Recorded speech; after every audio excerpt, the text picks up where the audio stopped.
be chilling at the round table, feeling like a Merlin. I got some magic moves, I move behind the curtains. Yeah, you can't see my frequency, I'm out the ethers. Got a lot of teachers, I be free from my features. Born in the sands and I'm born with the moon.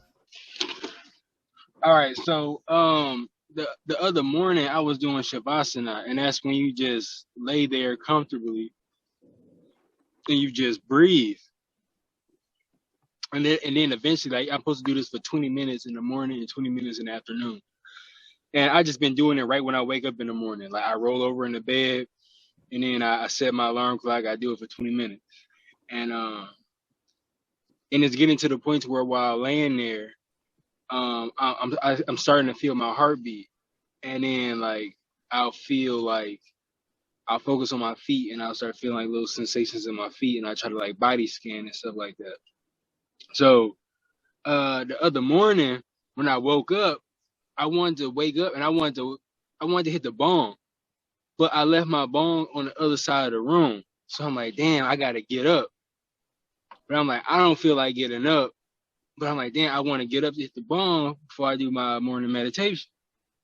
So I'm like, you know what, fuck it, I'm gonna hit the bong after the meditation, so I don't gotta get up. So the whole time while I'm sitting there doing Savasana, I'm thinking about my head, like, damn, I should have hit the bong. Like, damn, I want to hit the bong. And like that kept popping back up on my head while I was doing the exercise. And then all of a sudden I start hearing a voice, and then I like a being came to me, but it wasn't like nothing like popped up in front of me. It was just like in my head, like I was seeing an image of like kind of like smoke, and then it was like I'm the cannabis. And then I was like, holy shit. So I just started asking it questions and stuff like that. And I guess because when you go into meditation, you're supposed to think about something. And then as you're meditating, you go into that thought. So I guess just from me thinking about I wanted to get up and hit the bong had summoned that vibration to me.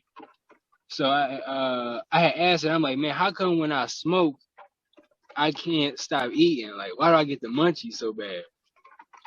And then she started, I call her a she. So she started explaining to me how she was like, marijuana is not like a drug. You know what I'm saying? It's like it's pretty much an energy booster. So it takes your lower three chakras, bypasses those, and sends your energy right up to your pineal gland. That's why they call, you know what I'm saying, you high. And she was like, the reason why you eat so much is because you have to ground yourself. So you had to add the energy back into your body, into your lower three chakras. She was like, but if it comes to the point to where, like, my problem is, like, what she told me, she said, getting the munchies, there's nothing wrong with wanting to ground yourself through eating. But she said, when it becomes to the point to where you can't control yourself and you start eating up the whole kitchen, like how I do, she was like, then that just goes to let you know that you have root chakra issues, or your root chakra, or your root chakra, one of your lower three chakras is not in balance. So it was like the cannabis plant shoots the energy directly to the pineal, but depending on the shape of your lower three chakras, it's going to depend on how the marijuana affects you.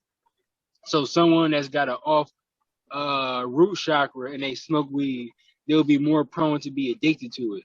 And they was like, she was like, that's the same reason how, like, if you can't smoke, you start getting irritated, you start getting these bad emotions. She said the bad emotions that start coming when you don't smoke are the emotions that you've been ignoring from the lower three chakras. So she was like, so then if you're off balance, you're going to have to keep repeatedly smoking and smoking and smoking, because every time those lower three chakra feelings come back up, you got to try to boost back up to that high. But she was like, really what you're supposed to do, you're supposed to stop smoking for a while, get those lower three chakras together, and then come back to the cannabis plant and see how she chemically reacts to you once you're more chemically aligned within yourself. And I was like, oh shit, good looking. And makes sense. And she was like, what else did she say? She said, she said people. She said people think they have to smoke me. Well, she was talking to me, but she was saying people. She was like, people think they have to smoke me to have my effect. But she was telling me I'm just as powerful, just how we know about with LSD and with shrooms, how we microdose. She was like, I'm just as strong if you microdose me. So she was like, if you're trying to align your lower three chakras and not overblow your energy to your pineal gland, she was like, take little hits of me throughout the day, or in the morning and in the afternoon and at night with intention, and instead of overblowing your system. With the cannabis, when your lower three chakras aren't aligned, if you notice you're having those addictive overeating, or bad emotions when you don't smoke, like start. You don't have to quit smoking completely, but start to microdose it. Until you can start figuring, because you'll be more grounded in those lower three chakras to try to figure and face those emotions out without overpassing. And also, she told me, like, this one thing that Sanjana, I know, is hip to. And she was like, if you want to balance out the high, so you don't blast all the way up to your root, to your third eye chakra, you can. She was like, mix me with other herbs. She was like take a grounding herb, or a herb that corresponds with one of the chakras that you have out of whack, like your root or your solar or sacral. Mix it with the marijuana with intention. Therefore, when you smoke the marijuana, you'll also pick up the vibrations of the other herb, and therefore it will balance out. It'll keep you high while it will ground you. So, but she was like, yeah, she was like, mix me and smoke me with intention. So I was like, all right, cool. I'm gonna keep doing that. I like that. That's what's up. But yeah, and I appreciated her too, because I had really been struggling with myself, because I'm like, man, like, I've been smoking, and I'm like, I don't think nothing's wrong with smoking, but I see myself carrying these bad habits with the smoking when it comes to eating and shit like that. Like, I'm like, damn, I know I shouldn't be eating this whole fucking bag of cereal. You know what I'm saying? But I just can't stop myself. Yeah. I mean, yeah, I could definitely see that. I mean, it's the concept of setting intention, right? Like, that's the whole thing. You charge your water by setting intention into it. I make my tea, like, the way that you guys, I think, maybe like smoke a little or use marijuana a little bit more than I do, but I tend to use it just to have like a night off or whatever. But the way she was describing that is almost how I would use my herbs when I make my tea. And it's just like setting that intention with it, using whatever suits you best, or whatever you're trying to do. But yeah, everything with intention. And because you don't have an addictive attitude towards marijuana, like for me, I have addictive attitude. That's how I know my lower three chakras need some work. Mm-hmm. Because as soon as I wake up, it's like my first instinct is like, I need to hit that ball. Like, I want to hit that ball. I'm getting to myself where I'm controlling myself. Like, well, I don't need to hit it right now. I'll wait till later. You know what I'm saying? I'm trying to control my ego for not overtaking me. And but because you don't have that addictive personality, that means that there's something in your lower three chakras that is aligned in a way to where you don't feel reliant on that on the pick me up. And there's nothing wrong with being reliant on it, because we all too have different composites and energies within us. But at the same time, we have to be able to be real with ourselves and notice when we have a problem. Right. So, and like I know, like, me and Chris know for sure, like, one person with a marijuana problem, hands down, would be Kenny. Oh yeah. You know, he has that addictive nature. But like, I believe me and Chris also have addictive nature to cannabis. Agree. Mm-hmm. Well, Chris, I know you like to take things to extremes.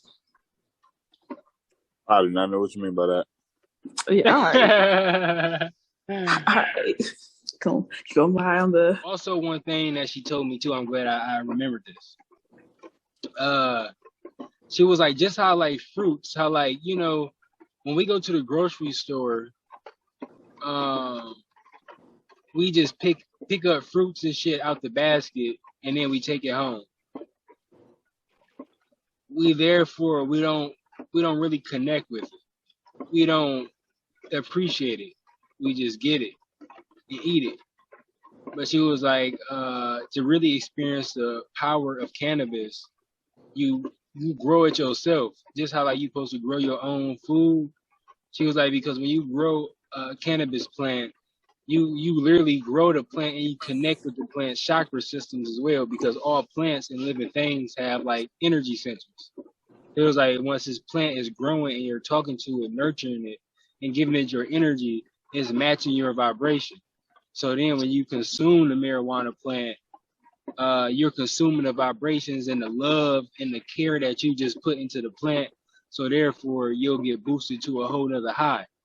Well, when we buy weed from other people, most people's intention on growing weed is just to make money. So therefore, when we buy the weed, we suck in their thought form and attention, and therefore that's why we get cycled back into the routine of keep buying more weed, keep buying more weed, keep buying more weed, because they first attention on even growing the weed was to make people buy more of it. So we get trapped into the cycle of other people's thought forms when we smoke on their marijuana. So if we need to start growing our own, just how we grow our own food, and therefore we'll be able to elevate ourselves to a better, clearer vibration. And I told her, like, oh yeah, that makes sense too. You should write this down. Oh, yes, Oh yeah, you recorded this. Yeah, I recorded it. Yeah. But the amazing part about it, like this all happened to me in the Shabbat as a meditation, and I didn't even write it down. It's like I still remember it. I forgot that one part, but after we was talking about it, it came back. But I know that was it. That's all she told me, because it was only 20 minutes, and it came around like probably about like 15 minutes into my meditation, and then I remember my alarm clock started going off, and I had snapped back into reality. I'm like, oh shit.